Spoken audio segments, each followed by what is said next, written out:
I was holding brightly wrapped gifts for my grandchildren, my heart full of warmth before dinner, at my son's family home in honor of Thanksgiving. Suddenly, my phone rang, a text message from my partner. "Don't go to dinner tonight. You need to know something about your son."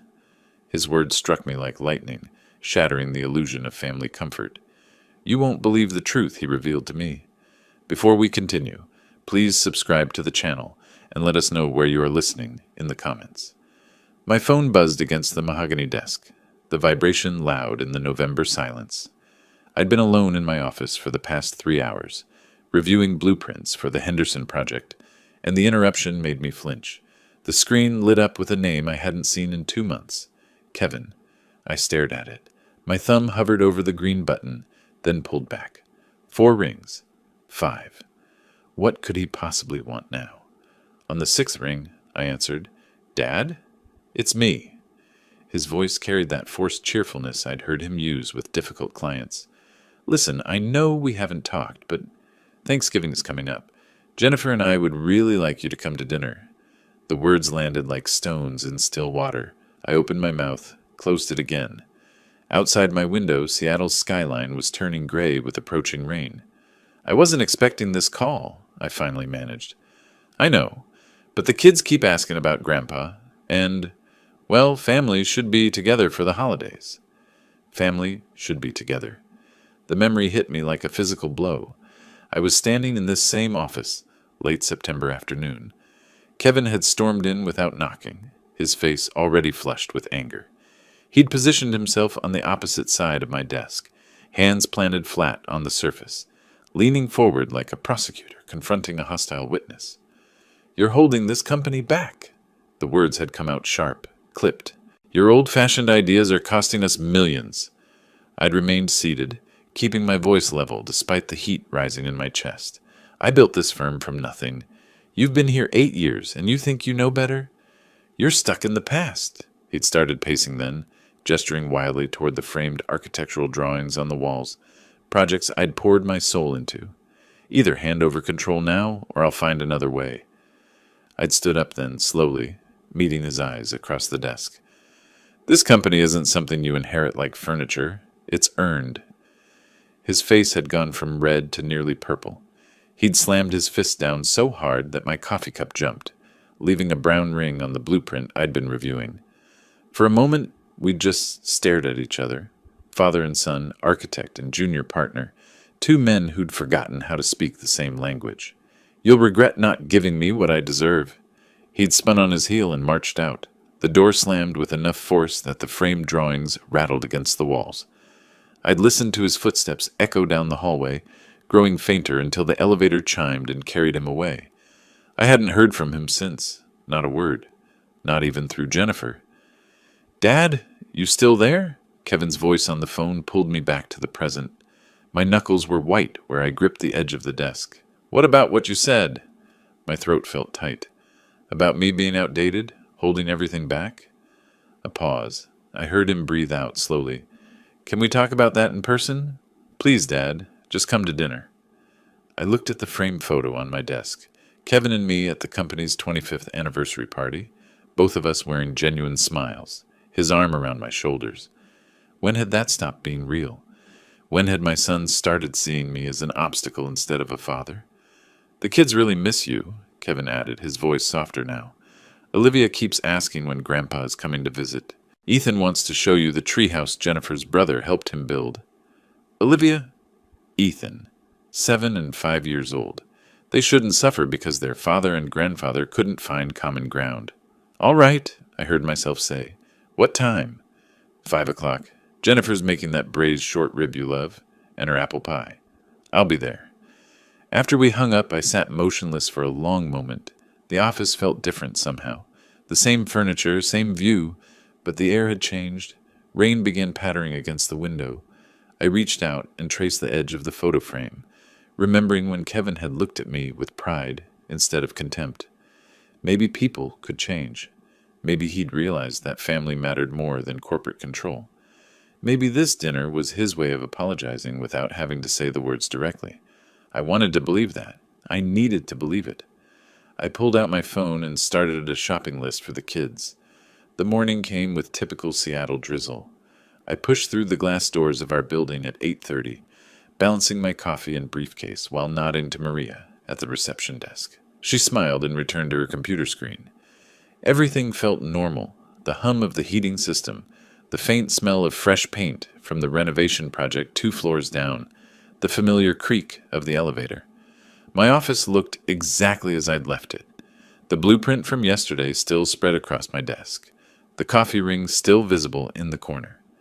I settled into my chair and opened my email, scanning through project updates and client inquiries.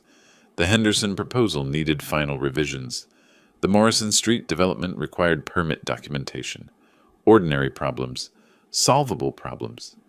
Dennis arrived around 10, rapping twice on my doorframe before entering. My business partner and I had known each other for 35 years. Met in graduate school, started this firm together with nothing but ambition and a maxed-out credit card. He could read my moods better than anyone. "Morning," he said, dropping into the chair across from my desk. He set his coffee down carefully, watching me with those sharp gray eyes. "You look different. Something happened?" I couldn't help the small smile. "Kevin called yesterday. He invited me to Thanksgiving dinner." Dennis's expression changed. Not dramatically, just a subtle tightening around his mouth. A fractional pause before he reached for his coffee. "Really? After everything that happened?" "I think he's ready to apologize. He mentioned the grandkids, how they miss me." "Eugene?" Dennis set the cup down without drinking. "I need to tell you something. I've noticed some unusual activity." "Dennis, please." I held up my hand. "This is my son. He's reaching out. I have to believe people can change." He studied me for a long moment, conflict playing across his features. Finally, he nodded slowly. "Just be careful. That's all I'm asking." "I'm always careful." After he left, I tried to focus on work, but my mind kept drifting to the dinner. What would I say to Kevin? How would I respond if he actually apologized?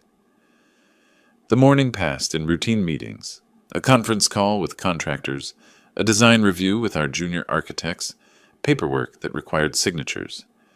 After lunch, I drove downtown to Westlake Center. The mall was already decorated for the holidays. Artificial snow dusting the window displays, recorded music drifting through the corridors. I found an upscale toy store tucked between a jewelry shop and a clothing boutique. The building set for Ethan caught my eye immediately. A premium architectural model kit with sustainable wood pieces, everything a young builder could want. $150. I picked it up, examined the box, imagined his face when he opened it. For Olivia, I selected a Deluxe art supplies set, professional-grade colored pencils and watercolors in a wooden case. $180. She'd been drawing since she could hold a crayon, creating elaborate scenes with careful detail. At the checkout counter, a young clerk with purple-streaked hair rang up my purchases while chattering about holiday deals. I barely heard her. I was thinking about Thanksgiving, about seeing my grandchildren again, about the possibility of repairing what seemed irreparably broken. I carried the bags to my car, placed them carefully in the passenger seat. The parking lot was filling up with afternoon shoppers. I was reaching for my keys when my phone buzzed. Text message. "Dennis, don't go to that dinner tonight. You need to know something about your son." My stomach dropped. I stared at the words, reading them twice, 3 times. My fingers moved automatically, calling Dennis. He answered on the first ring. "Dennis, what's going on? What do you mean, don't go to dinner?" "I can't explain this over the phone." His voice sounded strained, urgent in a way I'd never heard before. "Where are you right now?" "I just bought gifts for Olivia and Ethan. I'm at the Westlake Center parking lot. Meet me at Morrison's Coffee in 20 minutes. This can't wait." "You're scaring me. Just tell me what—" 20 minutes, Eugene. Please." The line went dead. I sat there with the phone still pressed to my ear, staring at the wrapped packages beside me. The architectural set, the art supplies, physical evidence of my hope, my desperate need to believe that Kevin had called because he wanted reconciliation, not because he wanted something else. What had Dennis found? What could possibly be serious enough to warrant this urgency, this fear in his voice? I started the engine and pulled out of the parking space, turning the car toward the office district. Traffic was moderate, the afternoon sun breaking through clouds in scattered patches. My mind raced through possibilities. Corporate irregularities, Dennis had mentioned this morning. Unusual access requests. Papers being copied after hours. The coffee shop was 15 minutes away. 15 minutes to prepare myself for whatever revelation was about to shatter my fragile hope. I pressed harder on the accelerator. Whatever Dennis had found, it was serious enough to make him break our 35-year pattern of never interfering in each other's family matters. Morrison's Coffee sat 3 blocks from our office, a small establishment Dennis and I had favored for years. His silver Mercedes was already parked near the entrance when I pulled in. The wrapped gifts for Olivia and Ethan stared at me from the passenger seat. Bright paper, cheerful bows, evidence of how thoroughly I'd been fooled. I gripped the steering wheel, forcing myself to breathe normally. Then I got out and walked inside. Dennis occupied a corner table, far from the handful of other customers. A manila folder sat in front of him like a loaded weapon. His face looked older than it had this morning, lines carved deeper around his mouth and eyes. I sat across from him without removing my jacket. "Just show me what you found." "I'm sorry, Eugene. I really hoped I was wrong about this." He slid the folder toward me. I opened it. The first item was a photograph. Kevin entering a glass-fronted office building, briefcase in hand, looking over his shoulder as if checking whether anyone was watching. The date stamp read 3 weeks ago. 3 weeks ago, Linda noticed Kevin accessing files he shouldn't have been reviewing, Dennis said quietly. Partnership agreements, financial records, documents requiring both our signatures for release. I flipped to the next photograph. Same building, different date. Then another. 4 separate visits, spanning the past month. I hired an investigator. Dennis's voice carried guilt and defiance in equal measure. "I know I should have told you, but you did the right thing." I didn't look up from the folder. "Show me everything." The next photograph made my chest tighten. Kevin sat across a desk from a man in his 50s, both leaning forward in obvious conspiracy. The nameplate on the desk read, Marcus Webb, attorney at law. "Kevin's been meeting with Marcus Webb," Dennis explained, "a corporate attorney who specializes in hostile takeovers and competency challenges." The word hung in the air between us. Competency challenges. "You mean he's trying to declare me unfit?" My voice came out flat, emotionless. Inside, something was cracking. The investigator found draft documents. Dennis pulled out photocopied pages, spreading them across the table. "They're building a case that you're too old, that your decisions are hurting the company financially." I picked up one of the pages, an internal memo, dated 2 weeks ago, marked with my signature. I'd never seen it before. The content described a supposedly disastrous meeting with a client, the Henderson project we'd actually won, painted as evidence of my declining professional judgment. "These signatures," I touched the forged ink. "He forged my handwriting on internal memos?" A flash of memory. Kevin at 7 years old, sitting at our kitchen table, practicing cursive letters. I'd guided his hand, showing him how to form each curve.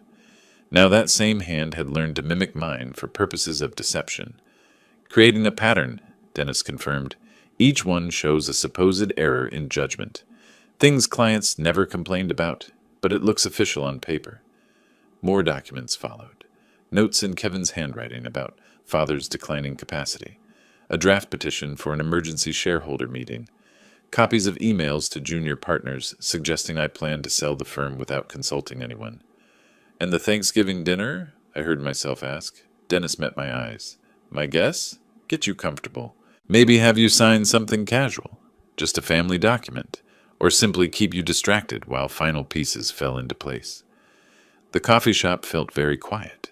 Somewhere behind us, the espresso machine hissed. A customer laughed at something on their phone. Normal sounds from a normal world that no longer included me. I pulled out my phone and typed a message to Kevin. "Not feeling well. Won't make dinner tonight. Sorry." Short. Simple. The lie tasted bitter, even as text. I hit send. "I need copies of all this," I said, photographing each document with steady hands. "Already made them. They're in the car." Dennis paused. "What are you going to do?" Dennis ordered 2 coffees from a passing barista. Neither of us touched them when they arrived. They sat cooling between us, steam rising and dissipating, as irrelevant as everything else except the evidence spread across the table. I made notes on a napkin. Names, dates, Next steps. My hands had stopped shaking. My voice was steady. The hurt father was gone, replaced by something colder and more dangerous. A man who'd built an empire from nothing and would not watch it stolen by his own blood. First, I'm canceling dinner, I said. Then I'm going to protect what we built. I stood, folder pressed against my ribs like armor. Dennis stood with me. We'd built this company together 30 years ago, two young architects with a dream. Now we'd defend it the same way, together. The coffee in my mug had gone cold hours ago. I sat in my home office, staring at my phone screen. 7 missed calls from Kevin, 3 from Jennifer. 1 voicemail I hadn't found the courage to hear. Sleep hadn't come. I'd spent the night reviewing Dennis's evidence, making lists, cross-referencing dates. The manila folder sat open on my desk, photographs arranged in chronological order, like stations of betrayal. Dawn had arrived without my noticing, gray light filtering through the windows. I pressed play on the voicemail. "Dad, it's me." Kevin's voice carried an edge of irritation wrapped in false concern. "I'm concerned about you. Just a text saying you're sick? You couldn't call? Jennifer made your favorite dinner. The kids waited by the window. Look, I hope you're okay, but this feels... I don't know. Call me when you get this." The performance was masterful. Wounded son, worried father-in-law, disappointed parent of heartbroken children.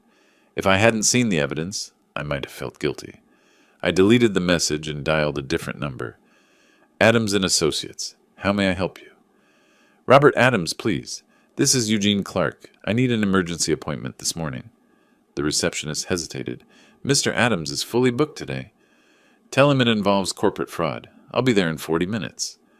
I'd used Adams twice before for contract reviews, a sharp attorney in his mid-50s who charged premium rates and earned them. When I arrived at his downtown office, he was already waiting, door open, expression alert. "Eugene, come in. What's happened?" I laid the folder on his conference table and watched his face change as he examined each photograph, each forged document, each piece of my son's conspiracy. "My son is trying to steal my company," I said simply. Adams took notes in precise handwriting. "That's a serious allegation. Walk me through what you know." I did. The forged signatures, the fake client complaints, the meetings with Marcus Webb, the competency challenge being built brick by brick. Adams listened without interrupting, occasionally pausing to photograph a document with his phone. "These signatures..." He held up the memo about the Henderson project. "You're certain you didn't sign these memos?" "I've never seen these documents before yesterday." He set down the page carefully. "I recommend a full forensic audit of all his activities. Every file, every transaction, every communication." "How long will that take?" "A week, maybe 2. But Eugene, if he's done this much, there's more. Men who forge signatures don't stop at one crime." The word settled in my chest.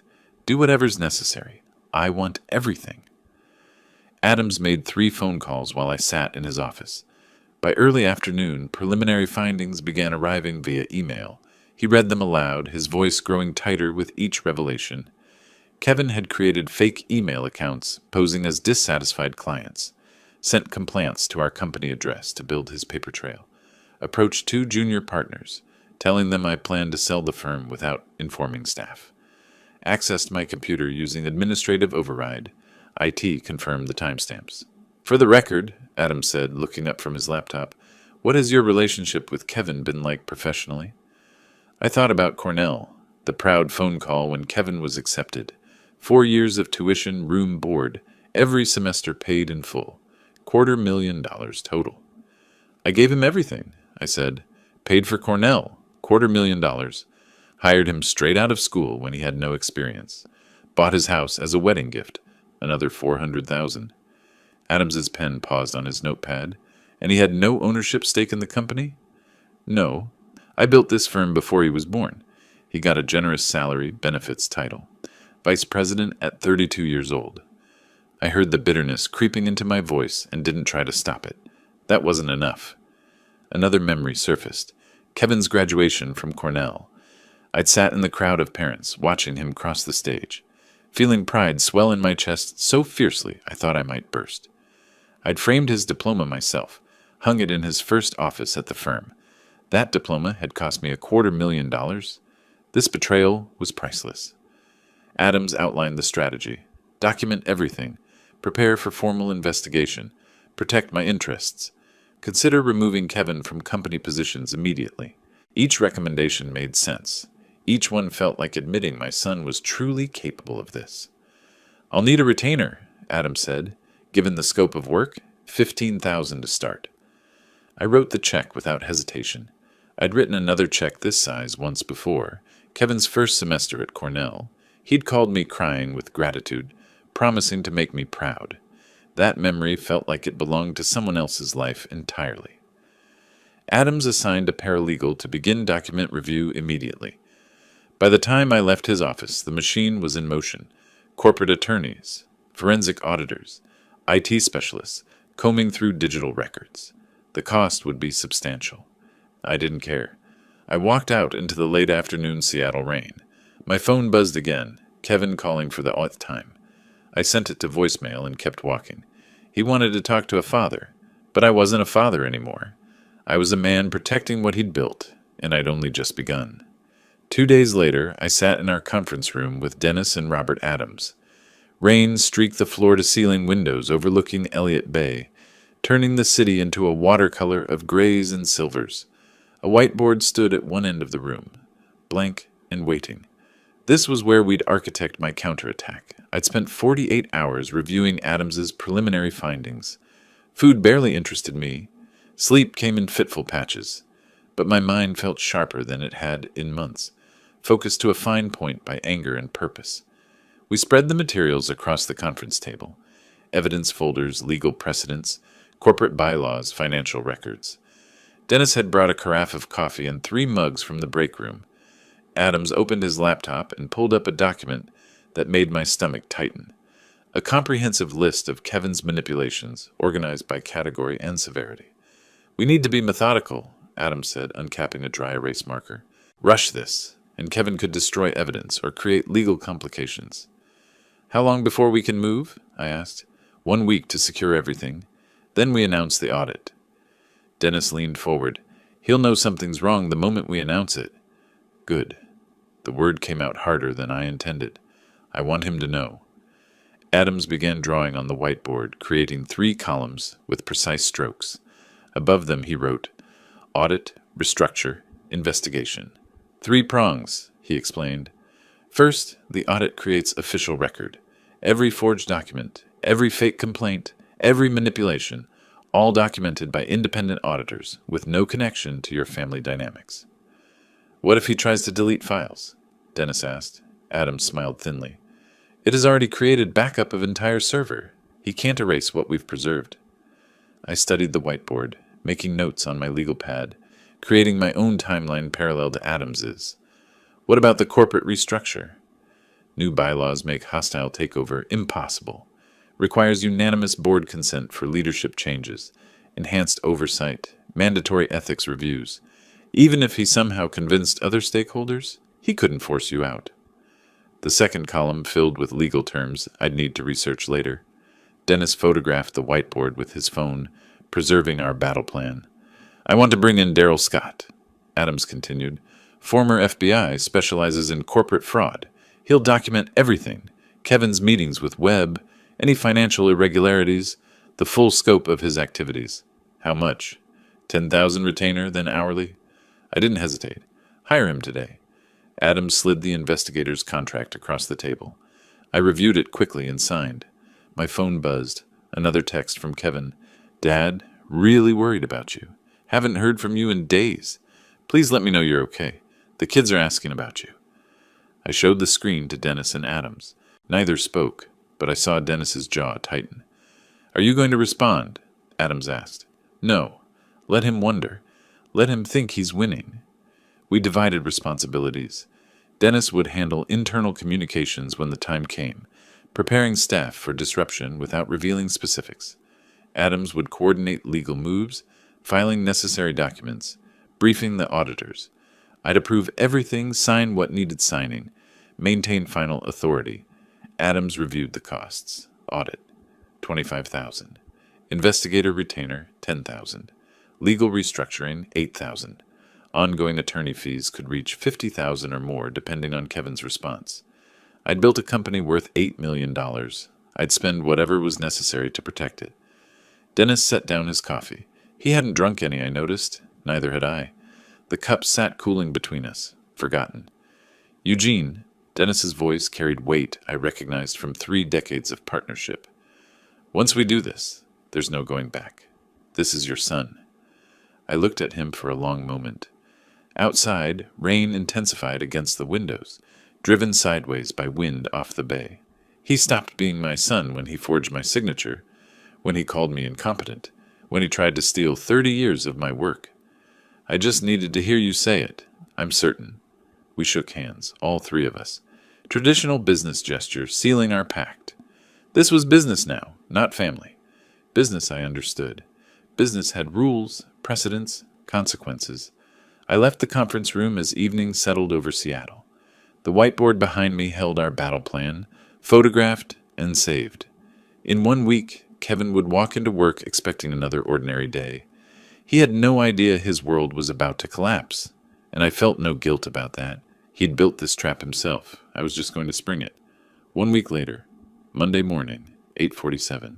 I stood outside the main conference room at Clark & Morrison Architects, listening to the murmur of voices inside. 15 employees gathering for the mandatory all-hands meeting I'd called Friday afternoon. No explanation given. Just a calendar invitation marked required attendance. I wore my navy blue suit, the one from our first $1 million contract. I'd chosen it deliberately this morning, standing in my closet longer than necessary. Armor for what was coming. Through the glass door, I could see Kevin near the windows, talking with 2 junior architects, coffee cup in hand. Relaxed, confident, he had no idea what was about to happen. I opened the door and walked to the head of the table. Conversation died. Everyone found seats quickly. I remained standing.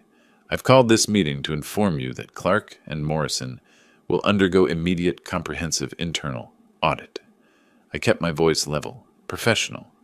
We've identified irregularities in our documentation and financial procedures that require investigation. Silence. Someone's pen clicked nervously.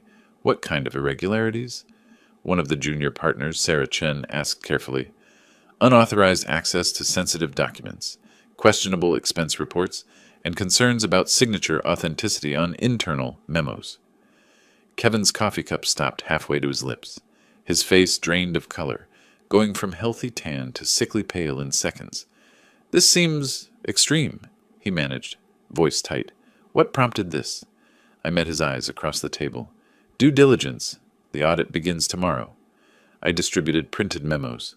Single page, bullet points, no unnecessary details. Audit timeline. Cooperation requirements. Confidentiality expectations.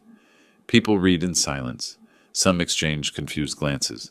Most looked uncomfortable, unsure where to direct their attention. The meeting lasted 12 minutes. When I dismissed them, Kevin was the first to leave, walking quickly toward his office without speaking to anyone. That afternoon, the IT administrator called me. Kevin was attempting to delete files from his computer, frantically according to the keystroke logs. Emails, documents, browser history, everything connected to Marcus Webb and the forged memos. He didn't know we'd backed up the entire server. Every file he was trying to erase existed in triplicate, preserved as evidence. His panic was creating new documentation of guilt, timestamps showing consciousness of wrongdoing. At 4 o'clock, I called Kevin to my office. Dennis and Adams were already there, seated in the chairs facing my desk, witnesses to what was coming. Kevin entered without knocking, his earlier confidence replaced by visible tension. He sat down without being invited, a breach of office protocol that showed how rattled he was. I slid a folder across the desk. These are documents bearing my signature. Documents I never saw, never signed, never approved. He opened the folder. His hands trembled slightly. There must be some mistake. Maybe you forgot. I don't forget my own signature, Kevin. Adams leaned forward. We also have these emails from supposed clients. The IP addresses trace back to your home computer. Kevin's head snapped up. You're investigating me? Your own son? You forged Eugene's signature on company documents. Dennis said quietly. What did you expect? Kevin stood abruptly, knocking his chair backward. It hit the wall with a sharp crack. This is insane. You're conducting a witch hunt because you can't handle that. I have better ideas for the company. Better ideas don't require forgery, I said. I'll sue. His voice rose, becoming shrill. This is harassment, age discrimination, hostile work environment. Adams's pen moved across his notepad, recording everything. Threatening legal action while under investigation for fraud isn't wise. Fraud? Kevin's face flushed red now, the opposite of his earlier pallor. You're calling me a criminal? The evidence speaks for itself. My voice stayed quiet, controlled. His escalation made my calm more powerful. He stared at me for a long moment, breathing hard. Then he turned and walked out, leaving his chair where it had fallen. That evening, my phone rang. Jennifer's name on the screen. I answered. How dare you? She was screaming, words tumbling over each other. Kevin called me crying. You're destroying our family. I said nothing. Let her empty herself. He's your son. You're supposed to support him, not attack him like some corporate enemy. You're tearing apart everything we built. The kids are going to hear about this. I'll tell Olivia and Ethan what kind of grandfather they have. Cold, vindictive. Goodbye, Jennifer. I ended the call, set the phone down on my kitchen counter. Outside, Seattle's lights were coming on as darkness settled over the city. I stood at my office window the next morning, watching the parking garage 15 floors below. Kevin's BMW sat alone in the corner where he'd left it the night before. He'd stayed late, probably trying to salvage something from the wreckage. Let him try. Every move he made now just drove him deeper. The audit would take 2 weeks. By the end, everyone would know exactly what he'd done, and I'd be ready for the next phase. 2 weeks later, I arrived at my office at 7:15 in the morning. Seattle fog pressed against the windows, obscuring Elliott Bay completely. The final audit report waited on my desk, 47 pages bound in dark blue covers, stamped with confidential internal audit findings across the front. I'd barely opened it when Dennis arrived, carrying 2 coffees. He set one in front of me without speaking, then took the chair across from my desk. We'd been building toward this moment for weeks. Now it had arrived. The document itemized everything with brutal precision. 23 instances of forged signatures on internal memos, manipulation of client feedback documents, altering dates, fabricating negative comments, unauthorized corporate expenditures totaling $45,000 over 6 months, personal dinners charged as client meetings, luxury items purchased with company cards, cash advances that vanished into Kevin's wallet. $45,000 in 6 months, Dennis said quietly. I knew it was bad, but... Every dinner at Metropolitan Grill charged as client development. The clients were never there. I turned a page, found the expense documentation, Kevin's signature on receipt after receipt, each one a small theft, dressed as business necessity. The board meeting is at 2? Yes, I want this done properly by the book. No questions about procedure. Dennis nodded. They'll vote to terminate. The evidence is overwhelming. I know, but I need it official, documented, unanimous. The board members arrived at 1:45. 3 outside directors appointed when we incorporated, men who understood corporate governance and fiduciary responsibility. I'd sent them preliminary summaries yesterday. Their faces told me they'd read every word. We gathered in the main conference room. I distributed copies of the full audit report, watched them review findings they'd only glimpsed before, forged signature comparisons, email trails showing coordination with Marcus Webb, evidence of Kevin accessing confidential partnership agreements he had no authority to review. Gentlemen, thank you for coming on short notice, I began. The audit has revealed serious violations of corporate policy and fiduciary duty. One of the directors, a retired bank executive named Harrison, held up the signature comparison page. Kevin forged your signature 23 times? 23 documented instances. There may be more. Another director leaned forward. The expense reports are blatant fraud. This isn't judgment error. This is theft. Dennis corroborated specific instances he'd witnessed. Kevin's unusual interest in files, late nights in the office when no legitimate work required his presence, evasive answers when questioned about client meetings, that never happened. The third director closed his copy of the report. I move we terminate his position immediately and consider criminal referral. The vote was unanimous, 4-0, with Kevin abstaining by absence. Termination effective immediately. Official grounds: breach of fiduciary duty, violation of corporate ethics policies, destruction of trust essential to leadership positions. His $180,000 annual salary stopped that afternoon. I walked to Kevin's office carrying the termination letter in a sealed envelope. His door was closed, blinds drawn. I knocked. Professional courtesy he hadn't shown me in months. "Come in." He sat behind his desk, trying to project confidence, but his eyes betrayed him, uncertain, searching my face for mercy he wouldn't find. I handed him the envelope. "This is your termination letter, effective immediately." He opened it, read. His face went from pale to red, anger flooding in to replace shock. "You can't do this. I'll sue. This is personal vendetta." Read the grounds: breach of fiduciary duty. The board voted unanimously. He stood abruptly, knocking his chair backward. "The board? You didn't even let me defend myself." "The evidence speaks. I need your office keys, company credit cards, and building access badge." "This is insane. I'm your son." I extended my hand, palm up, waited. The silence stretched between us until he finally reached into his pocket and dropped the items into my palm. They felt heavier than they should have. 8 years of position, privilege, and power, reduced to metal and plastic. Within 3 hours, Kevin's new attorney sent a demand letter. Standard wrongful termination threats. Robert Adams called me before I'd finished reading it. Kevin's attorney sent demands. I've responded with the full audit report and a brief statement. Adams sounded almost amused. "Your client's documented fraud negates any wrongful termination claim. We welcome litigation if he wishes to make these findings public record. And if he doesn't drop it, then we countersue for the $45,000 in fraudulent expenses, plus legal fees. His attorney will see that and withdraw." That evening, I watched from my office window as Kevin loaded boxes into his Porsche Cayenne, a $95,000 vehicle with $1,200 monthly payments. He didn't know it yet, but that car would be gone within a month. The country club membership, the designer suits, the illusion of success he'd built on my company's money, all of it would crumble, and I'd barely started. 3 days later, I sat in Patricia Wilson's office, overlooking Pioneer Square. I'd chosen her specifically because Kevin didn't know her, an estate planning attorney with no connection to our family or company. She'd built her practice on discretion and precision, exactly what I needed. I placed my current will on her desk, a document drafted 12 years ago, when Kevin was 25 and full of promise. She reviewed it, making notes in careful handwriting. "Your current will leaves half your estate to your son, Kevin. You want to change this?"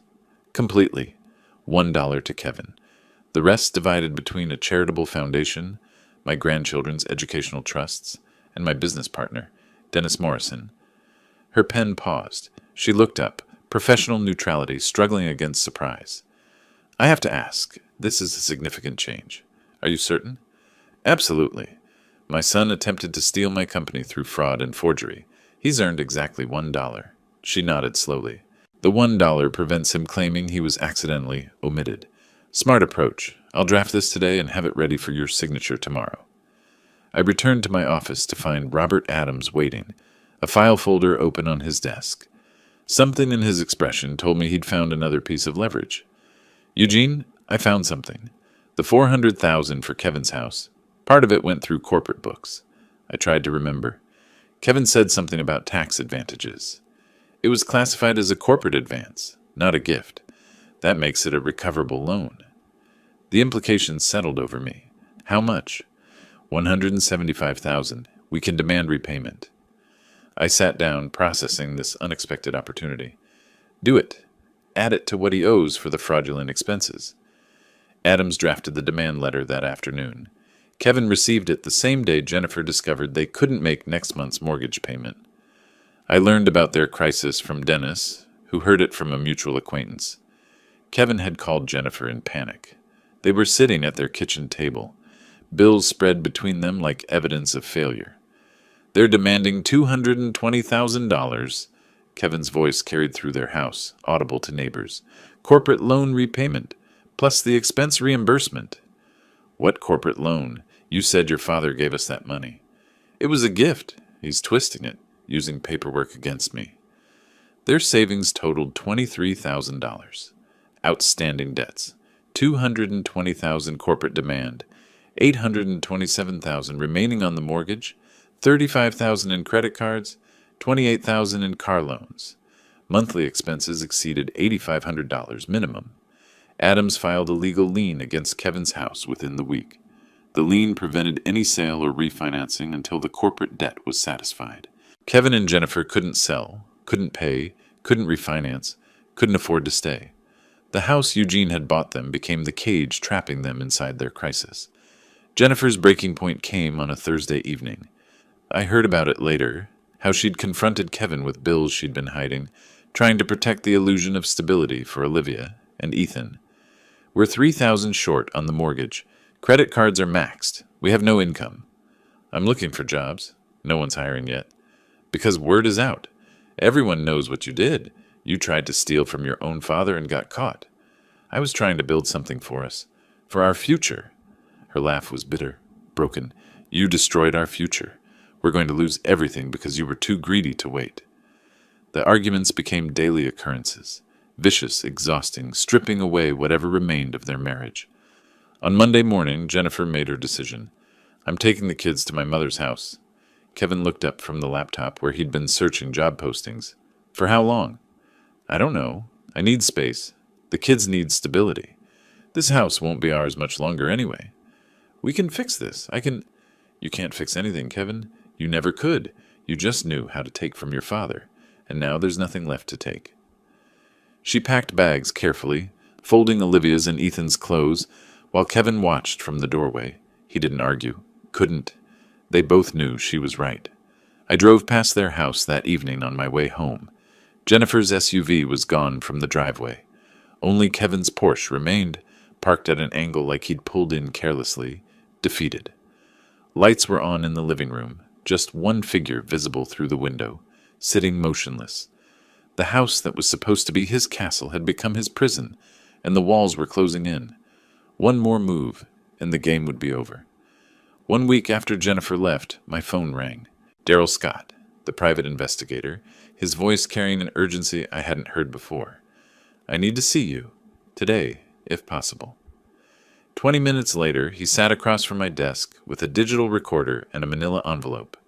I cleared the space between us, sensing this was the final piece I'd been waiting for.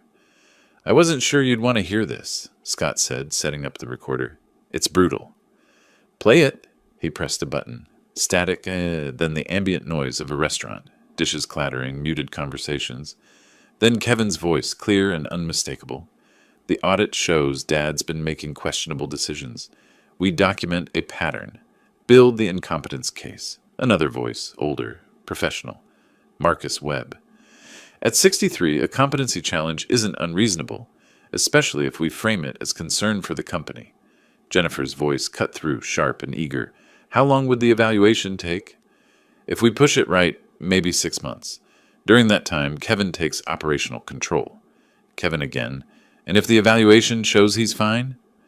Webb's response was chilling in its calculated cynicism. By then, you've restructured everything. Make it too complicated to undo? I listened twice, made Scott replay specific sections while I took notes. They'd recorded this 3 weeks before the audit announcement, proof of premeditation, of conspiracy, of intent to destroy my reputation through falsified claims of mental incompetence. How did you get this? I asked. Webb's paralegal. She was uncomfortable with the ethics. Became a source. The recording is legal. Washington's a two-party consent state, but restaurants are considered public spaces. I took the transcript, the audio files, all the documentation. Then I made a phone call to Sarah Mitchell, a business reporter at the Seattle Business Chronicle who'd covered our major projects over the years. We met at a coffee shop 2 blocks from my office. I spread the evidence across the table. The recording transcript, the audit report, the forged documents. Mitchell read everything twice, her journalist instincts visibly engaged. Eugene, this is your son. This is a corporate fraud case involving forged documents and attempted theft of a company through falsified incompetency claims. She looked at me for a long moment. You understand, if I publish this, his career in Seattle is finished. He tried to destroy my reputation by claiming I was mentally unfit. I'm simply presenting facts. Can I verify these documents? Everything is authenticated. Your legal team can review it all. 3 days later, the Seattle Business Chronicle ran the story. Front page of the business section. Architectural firm VP attempted hostile takeover of father's company through fraud and forgery. The article detailed everything, Kevin's photo accompanying text that would follow him forever. Within 24 hours, 3 firms that had been interviewing Kevin sent rejection emails. Ethical concerns appeared in all 3. The professional networks he'd built over 8 years evaporated. Former colleagues stopped returning calls. The bank holding Kevin's mortgage read the article, reviewed the lien, and accelerated their foreclosure timeline. Full payment required within 60 days or seizure and sale of the property. Jennifer read the article at her mother's house. She called Kevin. I heard about this conversation later, not to offer support, but to deliver a final verdict. I saw the article. Everyone's seen it. Kevin tried to explain, to justify, but Jennifer cut him off with the precision of someone who'd been rehearsing this moment. You promised me we'd own that company. You said your father would hand it over willingly. Things changed. He was stubborn. No, you were stupid and greedy. You had a position making $180,000 a year, and it wasn't enough. The divorce papers are being filed tomorrow. I'm taking the kids, and you're taking your shame. Kevin sat alone in the empty house, reading the article repeatedly on his laptop. Every door had closed. Every path forward was blocked. The expensive furniture they'd bought on credit surrounded him like monuments to failure. Architectural magazines on the coffee table featuring buildings he'd never work on. The life he'd constructed on lies collapsing room by room. The article stayed online, permanent and searchable. Kevin's name would forever be linked to fraud, forgery, attempted elder exploitation. I'd achieved what I set out to do, protected my company, exposed the truth, delivered justice. But late that night, my phone rang. Unknown number. Against my better judgment, I answered. Kevin's voice, barely above a whisper, Dad, please, I need to talk to you. I should have hung up, but something in his broken voice made me pause. 1 week before Christmas, I sat in my office at 4 p.m, watching December rain streak the windows. Seattle's skyline was already dark, buildings lit against gray sky. My desk was clear except for a small wrapped box, a gift for Olivia I'd give her this weekend. The door opened. Dennis, about to leave for the day, stopped mid-motion. Kevin stood in the doorway. I'd agreed to this meeting, office business hours, Dennis present. Kevin had accepted any terms. I'd spent the week preparing for manipulation, more excuses, perhaps another attempt at shifting blame, but the man who entered looked nothing like the son I'd terminated 3 weeks ago. He'd lost at least 15 pounds. Dark circles, hollowed eyes that were bloodshot and defeated. Cheap clothes replaced the designer wardrobe. Dennis had seen him arrive in an Uber. The Porsche key was gone, probably sold to pay debts that couldn't be paid. I gestured for him to sit. He did slowly, like movement hurt. I don't deserve you listening to me. I know that. His voice was hoarse. But I need to say this. I was wrong. About everything. I remained silent. Jennifer pushed me, yes. But that's not an excuse. I let greed blind me. You gave me everything, education, position, trust, and I tried to steal more. He paused, struggling. I've lost the house. The divorce is final next month. No one will hire me. The article comes up in every search. I have nothing. You have what you earned, I said quietly. He nodded, unable to meet my eyes. Then he broke, genuine, ugly crying that couldn't be faked or manipulated. He covered his face with hands that trembled. I watched my son fall apart and felt nothing. Not satisfaction, not pity, just the cold clarity of completed justice. 30 years building a company, 8 years trusting him with a position he hadn't earned, 2 months of systematic reckoning. It led here. I let the silence extend until he'd composed himself. Then I spoke. You received a lesson that cost me 30 years of my life in this company. I understand. Let me finish. I can give you a second chance. But not in my company. Not in any leadership position. You will start from zero. He nodded, unable to speak. I'll help you find basic employment. I'll provide housing for you and my grandchildren at reduced rent. But you'll never work for me again. Never use my name to advance yourself. One violation, and I withdraw everything. Thank you. I'll do whatever. Don't thank me. This isn't forgiveness. This is ensuring my grandchildren have shelter, and their father has a chance to become someone worthy of them. I made phone calls while he sat there, contacted carefully chosen acquaintances who wouldn't be working with Clark and Morrison. By the end of the hour, Kevin had an interview scheduled at a smaller firm across town. Junior position, $55,000 a year. Entry-level work despite his age and education. Then I wrote out a rental agreement by hand. A property I owned in Greenwood. 2 bedrooms. $800 a month, significantly below the market rate of $2,200. The property is in Greenwood. $800 a month. His hands shook as he signed. That's very generous. It's significantly below market, but you'll sign a lease with standard terms. Miss a payment, you're out. I won't miss payments, I promise. Your promises aren't worth much. Your actions will determine whether you stay. We didn't shake hands, didn't embrace. Kevin left, and Dennis closed the door behind him. I returned to work immediately. 1 month later, I ran my hand over my new desk surface.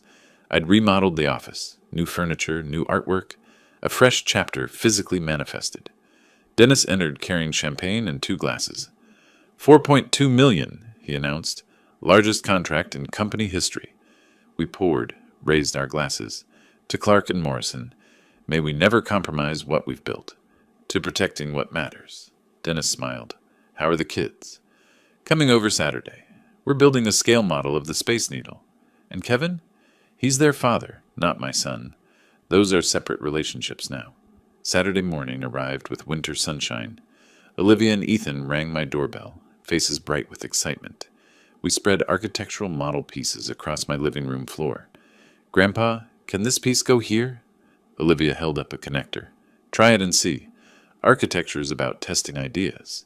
Ethan worked carefully on a difficult joint. When I grow up, can I work at your company? If you earn it. Nothing worth having comes without work. Dad says he's sorry he can't come to these visits, Olivia said quietly. Your dad and I have our own arrangement, but you two are always welcome here. Later, in my study, I looked at a photograph of Olivia and Ethan. Not Kevin. I'd learned to separate love for my grandchildren from respect for myself. Kevin was my son, but that hadn't given him the right to steal from me. Protecting what I'd built wasn't cruelty. It was justice. I'd spent 2 months teaching my son the cost of betrayal, but in the process, I'd learned something more valuable. That protecting what you've built isn't revenge. It's respect for yourself and for everyone who helped you build it. If you like this story, please like this video, subscribe to the channel, and share your impressions of this story in the comments.